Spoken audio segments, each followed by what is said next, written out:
적인 거 먼저 설명드리면은 수적정 해보셨잖아요. 수적정이 이게 뷰렛 부분이라고 보실 수 있거든요. 네. 그래서 여기 안에 들어가는 주사기에 용액 채워가지고 분주하는 건데 요게 이제 키트라서 따로 분리가 되고요.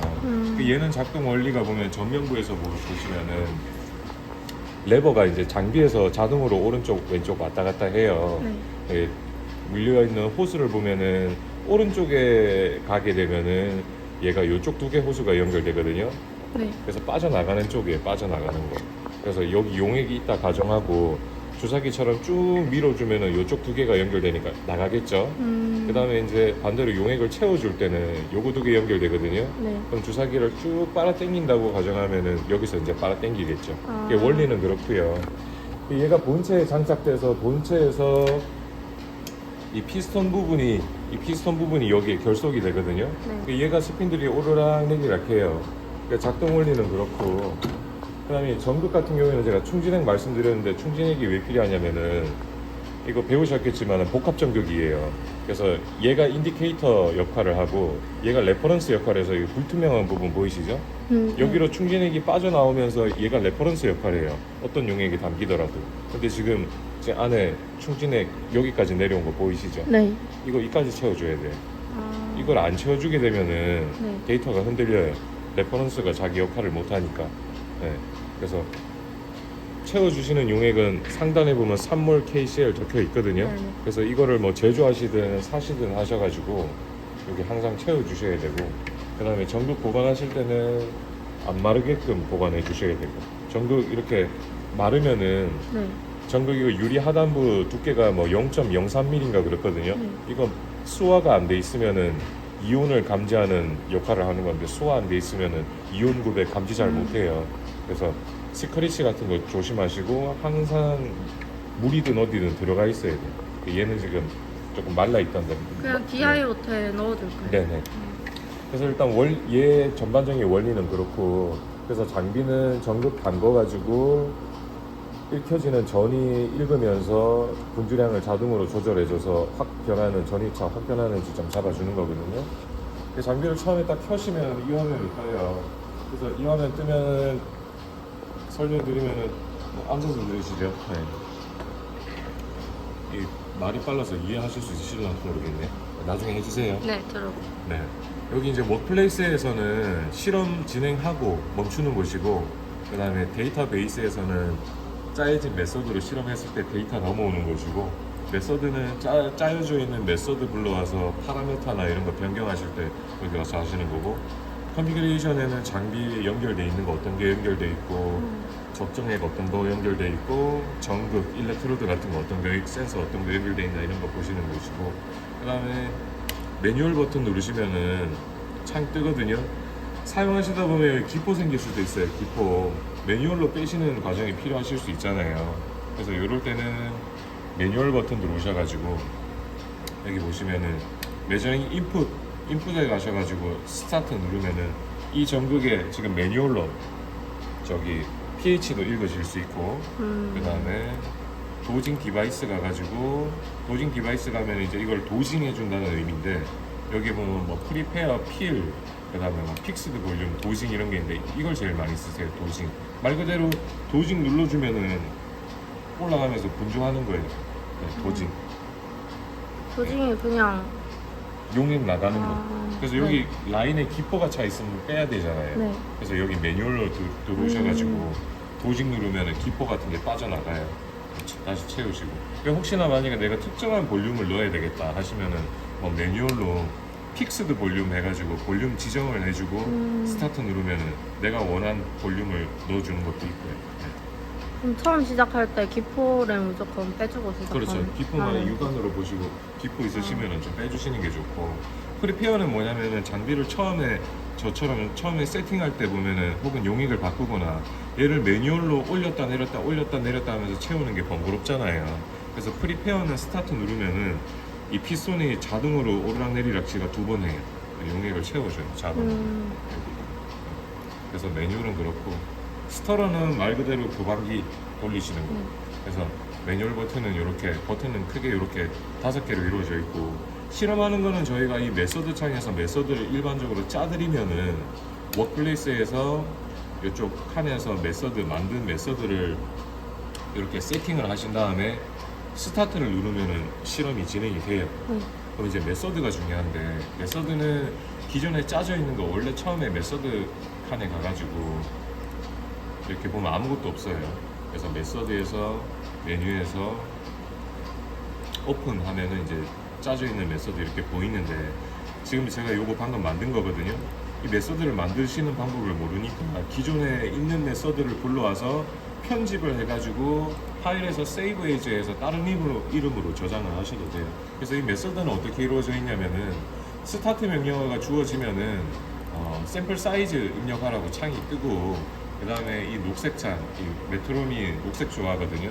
여기 녹색 창에 설정된 어떤 속도로 분주를 하고, 그 다음에 적정 커브를 그려봤을 때 거기에서 방향점 어떻게 인식하는지 이런 걸 여기서 세팅하는 거고, 실험 끝나고 나면은 계산하고, 계산한 거 만약에 프린트나 이런 게 물려 있으면 리포트하고, 데이터베이스는 아까 전에 설명드린 이 데이터베이스 있죠.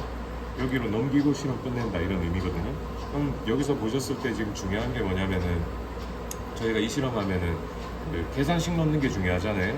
그 계산식은 칼큘레이터 이거 더블 클릭하면은 처음에 아무것도 없어요. 이렇게 혹은 존재하고 있는 메소드 불러오면 기존에 계산식이 있겠죠. 이렇게 눌러가지고 다 지우시고 U 누르면은 이렇게 뭐 창이 하나 열리거든요. 넥스트 누르시고 이렇게 하면은 이제 이게 계산식 입력하는 창이거든요. 포뮬라 있는데 여기에서 더블 클릭해 주시면은 계산식을 이제 입력할 수 있어요. 그러니까 뭐 1, 뭐 곱하기, 빼기, 나누기 뭐 다 할 수 있어요. 여기에서 숫자를 바로 입력하시는 거죠. 근데 저희가 지금 필요한 정보는 방향점이 나오면 방향점에 대한 소비 미리수가 필요한 거잖아요. 네. 그래서 소비 미리수는 어디서 입력하냐면은 이 커맨드 베리어블, 명령 변수 여기 들어가 보면은 커맨드 베리어블에 이렇게 뭐 DETU라는 폴더가 하나 있어요. DETU라는 건 뭐냐면은 다이나믹 이밸류에이션 타이트레이션인가? 하여튼 뭐 그 약자인데, 하여튼 D가 다이나믹이에요. 이 속도를 다이나믹하게 조절해 준다는 거예요. 그래서 여기 보시면은 요 폴더 이름도 DETU죠. 그래서 요 폴더 이름에 들어가 보면은 EP라고 있거든요. 이게 엔드포인트 약자예요. 그래서 EP 열어보면은 EP에 어떤 정보를 쓸 건지 있거든요. 요게 볼륨이에요, 볼륨. 엔드포인트 볼륨. 요거 더블 클릭을 딱 해주면은 정보가 이렇게 딱 들어가거든요. 근데 정보 들어가면은 수정을 뭘 해주셔야 되냐면은 X라고 되어 있는 게 몇 번째 방향점에 대한 볼륨인지를 지금 모르는 거예요. 그래서 지금 저희는 이 실험은 일반적인 중화 적정이라서 아마 제 생각에는 한 개 나올 것 같거든요. 숫자 1로 바꿔주는 거죠. 그러면 첫 번째 방향점에 대한 볼륨, 소비 미리수가 들어가는 거거든요. 그러면 이제 여기에 곱하기 요건 노르말 농도 0.1짜리고, 예를 들어서 내가 카복실 그룹 뭐 함량 보고 싶으시다 그러면은 요거 누르면은 여기에서 분자량 같은 거 이렇게 넣어주면은 카복실 그룹 맞죠? 네. 이렇게 누르면은 카복실 분자량 바로 들어가거든요. 네. 그 다음에 곱하기 0.1 누르면은 퍼센트로 나와요. 이걸 함량을 지금 뭘로 보실지 모르겠는데, 그 다음에 나누기, 너무 잘 아시겠지만 함량 보시려면은 실험에 쓰인 샘플 사이즈가 들어가야 되잖아요. 샘플 사이즈가. 샘플 사이즈로 나눠줘야 그 샘플 그람당 얘가 얼마나 구하고자 하는 게 얼마나 있는지 아니까.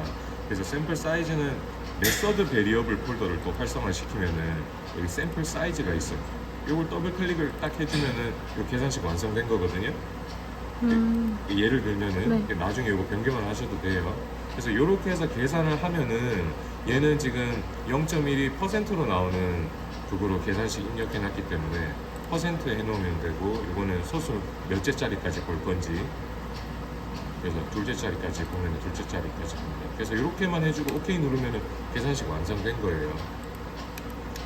그래서 일단 세이브를 한번 할 거고, 그 다음에 녹색 창은 뭐냐면은 얘는 기본적으로, 그러니까 실험을 할 때 예전에 된 거를 보고 설명을 드리면은,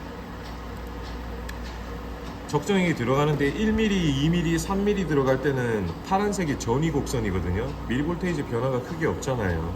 근데 10mm 정도 들어가는 부분에서 전위가 갑자기 확 변하잖아요. 그럼 얘는 여기에서는 이 용액을 빨리 넣어요. 빨리 쭉 넣다가 쭉 속도 빠르게 해서 넣다가 요 구간에 오면 느려지는 거예요. 이 분주하는 게 자동으로 지가 조절해 주거든요. 그래서 그 모드인데 이제 요거 활성화해서 열어보면은 장비는 어떤 장비 가지고 실험을 할 거냐, 요거는 근데 크게 만지실 게 없는 게 이미 한번 세팅이 잘 돼 있기 때문에 요런 거는 보실 필요가 없고, 대신에 스타트 컨디션에 가보면은 저희가 샘플 안 녹는 거 저기 솔벤트 넣어가지고 돌리면 교반하는데 녹는데 시간이 좀 필요하잖아요. 네. 포즈를 좀 줄 수 있어요. 여기에서 포즈를 원하시는 만큼 그래 포즈 주고 나가지고 타이트레이션 적정 파라메타 들어가 보면 적정을 하는데, 여기 있는 파라메타들은 간단하게 설명드리면은 저희가 적정액이 들어가면은 그 실험하는 샘플의 변화, 드리프트 변화율이 생기잖아요. 변화율이. 그러니까 전위가 변하잖아요. 네. 그 전위가 변하는 게 분당 몇 미리볼테이지 변하는지 이 기준값을 정해놓고 이 변화율보다 떨어지면은 얘를 분주하겠다는 의미예요. 그러니까 얘가 1분에 40mV 변하는 것만큼 안 변하면은 넣는다는 의미인데, 이게 무슨 말이냐면은 적정액이 들어가서 어떤 화학적인 이온의 농도 구배가 변하면 전위가 변하겠죠. 네. 이 전위 변하는 게 이게 낮게 세팅돼일수록 천천히 들어가는 거죠. 이 값이 높게 세팅돼 있을수록 얘가 빨리 들어가는 거고, 낮게 세팅됐다는 말은 분당 전이 변하는 게 거의 안 변하니까 이렇게 늦게 변하는 정도까지 떨어져야 얘가 또 분주를 또 하고 한다는 의미고, 얘가 높게 세팅돼 있다는 의미는 좀 빨리 들어간다는 말이겠죠. 그래서 아무튼 그 의미고, 그 다음에 여기 보시면은 제가 아까 전이가 급격하게 변하는 구간 들어오면은 속도 느려진다고 했잖아요. 그래서 속도가 빠를 때는 1분에 5mm 들어가는 속도로 넣다가 그 전이가 급변하는 구간에 오면은 요 사이즈씩 넣는 거예요. 조금씩. 그래서 그거 나타내는 거고. 그다음에 그러면 근데 질문이 있는데, 여기서 그 이 속도를 좀 빠르게 하면 좀 더 부정확하고 그런가요? 그럴 수도 있죠. 왜냐면 함량이 많이 나올 수도 있죠. 그래서 메트로놈에서 기본 3가지 세팅이 돼 있어요. 그래서 옵티멀 조건을 먼저 한번 보여드리면은, 옵티멀 조건이 요거거든요. 50. 그리고 슬로우 조건. 그러니까 옵티멀은 뭐냐면 일반적인 산화 적정 같은 경우에는 슬로우 조건, 아니 옵티멀 조건 하면 되고 속도를. 그 다음에 왜 침전 적정이나 혹은 산화하는 적정 중에서 반응이 조금 더딘 거는 너무 빨리 들어가면 안 되잖아요. 그래서 슬로우 하면 돼요. 슬로우 조건도 한번 보여드릴게요. 아까 옵티멀은 50으로 돼 있었잖아요. 슬로우는 보면 이거 20으로 돼 있어요. 20. 네. 그래서 이거는 이제 원하시는 대로 이렇게 세팅을 하셔가지고 하셔도 되는데, 저는 옵티멀 조건에서 조금 변경을 해드린 거거든요. 뭘 변경했냐면은 옵티멀 조건보다는 조금 더 느리게 들어가게끔 40으로 낮췄고, 만약에 요 기준 만족 못할 경우에 하염없이 기다릴 수는 없잖아요. 그래서 맥스 기다리는 시간인데 요거 조금 낮췄고요, 제가. 그 다음에 메저링 덴시티 포인트는 뭐냐면 적정 곡선 쫙 그었을 때 얘가 측정을 하는데 전위를 그 밀도를 어떻게 보느냐 그건데, 이게 숫자를 낮게 세팅할수록 이렇게 스티프, 그러니까 저기 경사가 급한 그래프에서 좀 더 촘촘하게 찍어주기 때문에 재현성이 좋아요. 그 다음에 최소 사이즈도 10은 너무 작기 때문에 이거 20으로 조금 늘려놓을 거고, 그 다음에 메트로놈 거로 세팅을 하게 되면 도징 레이트가 맥시멈으로 돼 있어요. 맥시멈은 여기 지금 20mm 짜리거든요. 네. 1분에 60mm 들어가요. 그러니까 속도가 좀 빠르죠. 적정할 때 1분에 60mm 들어가는 속도로 들어간다 생각해보세요. 조금 빠르잖아요. 그래서 이거는 조금 낮춰놓고 5mm. 최대 속도는 1분에 5mm 들어가는 속도 이상 못 내게끔. 그래서 이렇게 세팅해 놓은 거고, 스탑 컨디션은 이제 이렇게 적정액 들어가는 것까지는 잘 세팅했는데 실험을 어떻게 끝낼 건가 이제 세팅하는 부분인데, 여기 조건 6개 중에 하나만 만족해도 실험 끝나요. 네. 그래서 보통은 스탑 볼륨 세팅하거나 스탑 엔드 포인트 세팅을 하거든요. 그래서 지금은 처음 실험하는 거니까 그냥 할 거고, 실험하고 변경을 할 거고, 그 다음에 전위가 변하는 곡선이 나올 거잖아요. 그럼 그 곡선에서 방향점을 평가를 해야 되는데, 엔드 포인트 평가는 어떻게 하냐면은, 저 지금 파란색 곡선만 있다고 가정을 하고, 저희가 이 곡선 봤을 때 변곡점이 대략 여기 하나 나오고 여기 하나 나오잖아요. 네. 이거를 2차 미분을 해요. 장비는 1차 미분한 거 아니고 미분한 거 한 번 더 미분해가지고 그래프를 이렇게 그려주는데 그래서 얘가 최대값을 가지는 부분에서 그대로 내려오면은 동일 수직선상에서 여기가 경사가 제일 급하다는 소리거든요. 네. 그래서 요 미분값 있죠. 2차 미분값. 이게 오른쪽에 가보면 값이 나와요. 그래서 제가 이걸 왜 보여드리냐면은 이 전위차 평가하는 부분에 가보면 엔드포인트 크리테리언 수치해가지고 30으로 돼 있죠. 네. 이 2차 미분값이 30이 넘어가는 것만 인식을 해주는 거예요. 얘는 30이 넘어갔잖아요. 얘 기울기. 얘 기울기도 보면은 30 넘어갔고 최대값이 30 넘어갔잖아요. 네. 그러니까 30으로 해놓으면은 지금처럼 그래프가 이렇게 완만하게 완만한 게 아니고 경사가 급하게 돼 있는 거를 인식을 하는데 저기 방향점 인식 기준 저거를 예를 들어서 기존에 한 실험을 리프로세스 들어가가지고 저 방향점 인식하는 기준을 조금 바꿔봐 드릴게요. 제가 예를 들어서 이걸 100으로 해놓잖아요. 100으로 해놓고 재평가 하면은 하나도 인식 못해요. 인식 못하죠. 네. 그래서 이게 인식을 못한 거, 점이 안 찍히면. 네, 그렇죠. 점이 네. 안 찍혔으니까 데이터가 아무것도 안 나오잖아요. 네. 근데 이렇게 뾰족하게 나오긴 하는 건가요? 네. 그러니까 적정 이게 전위 곡선이죠. 전위 곡선. 전위 곡선은 나오는데 얘를 평가를 어떻게 할 거냐. 제가 봤을 때 지금은 물질 얘는 두 개가 있는 거라서 변곡점이 두 개가 나왔는데 이 지점에서 소비 미리수, 이 지점에서 소비 미리수가 필요하잖아요. 그래서 메소드에서 이걸 세팅이 가능해요. 메소드에서 여기 평가하는 부분 들어가면은 보통은 이거 한 30으로 해놓으면 되고요.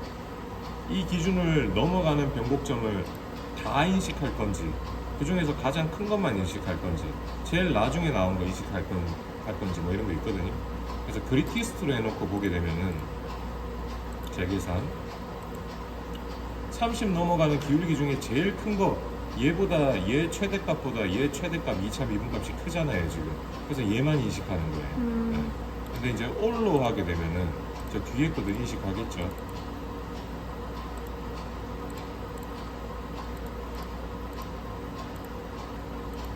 이제 뒤에 것도 인식하죠. 얘는 근데 보면은 저희가 30 넘어가는 거 다 인식하라고 해가지고 여기에서 살짝 변화량이 이렇게 생겼잖아요. 네. 그래서 요것도 방향점으로 인식해서 여기도 찍고 여기도 찍고 얘도 마찬가지로 요 부분에서도 한번 찍고 끝 부분에서도 한번 찍고 여러 개에서 찍는데 이거는 지금 메소드에서 요거 찍는 거는 그래서 메소드를 수정해서 세팅을 해놨어요. 이 구간에서 가장 큰 거 하나 찍고 이 구간에서 가장 큰 거 하나 찍도록. 그래서 그 메소드는 뭐냐면은 이게 기존에 쓰시던 메소드인데 여기 보면은 마이너스 200에서 0mm 볼테이지 구간에서 요거 넘어가는 것 중에 가장 큰 거 이런 식으로 지금 지정을 해놨거든요. 그래서 얘는 얘 원래대로 이렇게 세팅해 놓은 거대로 바꾸게 되면은 하나만 다시 지켜요.